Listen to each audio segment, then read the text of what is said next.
Here are the top 5 mistakes business owners make when looking to fund their business. My name is Marcus Beck, and over the last week, I've helped over 30 clients get access to 0% interest business fundings for their ventures, whether it is to start or scale their current operations. And I'm kind of sick and tired of hearing about these same mistakes over and over again and actually looking at those mistakes when looking to fund their businesses. And so the number one mistake that business owners make when looking for business funding is they spend too much time worrying about all the little details that they hear from different marketers and different funding companies about needing a virtual address, about needing a business phone number, about needing a business website, when they don't even have the credit profile to support the credit that they want to receive. And so what I mean by that is, look, yes, all those little things matter, and they matter even more once your business is doing the revenue and you're looking to get bigger lines and bigger cards to support the growth of your business. But when you're just starting out, all you really need is a solid credit profile. So any credit score above 700 with at least 2 to 5 accounts or more if better,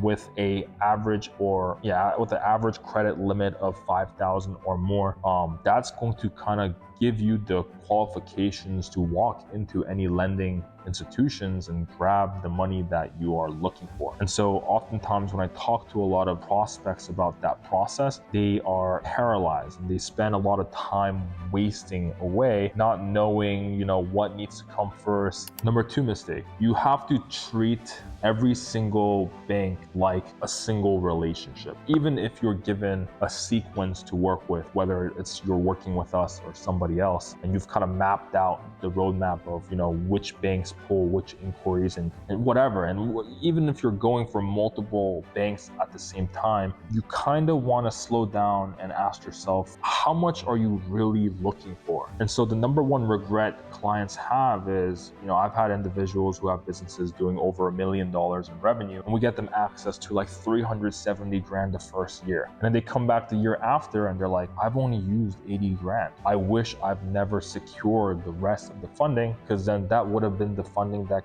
they could have used year 2, year 3, year 4, year 5. And so you really want to map out exactly what you need. And in combination, instead of going through a sequence blindly, treat every single relationship like a soul relationship. And so oftentimes I have people that come through from different institutions and different companies that fund businesses, and they have relationships built, but I can tell it was done in a sequence because the limits are low, or they're kind of in their like internal jail, especially with Amex, or they've kind of applied for both those products instead of kind of saving one for the next year. And so you really want to take your time and ask yourself, how much do you really need? Map out who you're going to and how you're going to them, because that's going to maximize the amount of funding you're going to get access to in the long term. And if you're not thinking the long term, you're probably going to be missing out on a ton of value from the system. Number 3, you don't give these relationships enough time. So especially post-corona, a lot of these banks have changed rules where they require business bank accounts to be created, money to be inside these accounts, and for a period of time to pass before you can actually apply for any of their financing products. And so a lot of banks like PNC, Bank of America, Wells Fargo, a lot of these bigger banks especially, will give you access to multiple different products at better interest rates, at bigger amounts. You just give them a couple of months with some of your money. It's a little bit backwards because, as somebody that wants to get funding that comes to me and they're like, I need funding yesterday, right? I need funding, a month ago. I'm here because I'm trying to get funded now. But oftentimes waiting is going to be the biggest payoff, especially when it comes to these banks that aren't the Chases, that aren't the Amexes, that aren't the Truists, that give you money right away. 4th mistake, and I see this so often, it's actually insane. Whether it's a person who's trying to start a business or someone who's doing $40 million in revenue in their business, everybody makes the same mistake. They, for some reason,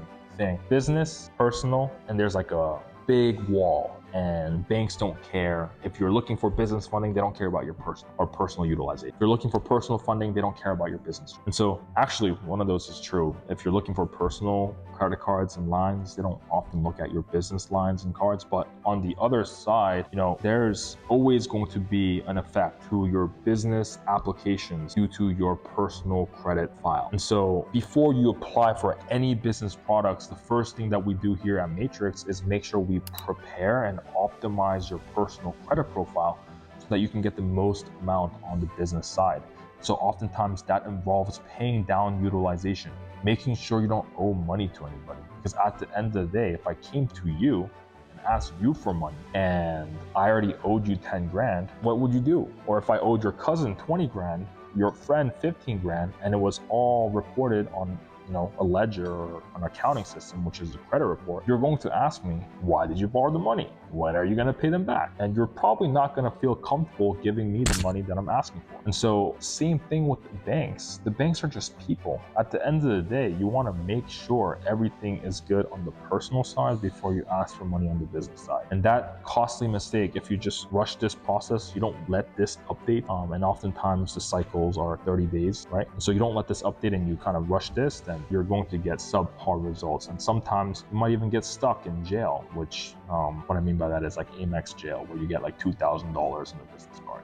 It takes like 3 years for you to get that 2,000 increased to whatever you actually deserve. So you don't want to make that mistake. And number 5, and this is a mistake that most people don't know they are making. Some people are savvy enough and they invest the time to actually go through this, but relationships is everything in the world. And so what I mean by this is you can go and apply online. You can go and apply with a banker just from your local branch that, the first guy you talk to, but oftentimes it's really about the person rather than anything else with the application. And so there's a couple banks, especially these national banks, where the vice president or the president of the branch has a lot of power. They have access to submitting and kind of playing around with some of the application questions, and gotta be careful saying this, but bankers are people, right? At the end of the day, if you know somebody, you're friends with them, you build that rapport, and they know what you need, and they have the power to make it happen, they will make it happen. And so there is some leeway, and this is not like a binary yes or no. It's, you gotta talk to people that have the power. And so relationships is very, very key when it comes to getting the money that you need. So, we work with over 5 relationship managers pretty much every single day for all of our clients, and they've helped our clients get access to hundreds of thousands of dollars of funding, even on a new business without documentation and tax returns. And so, these are the 5 mistakes I see often. I hope this video has helped you in some way or another. Stay tuned for more.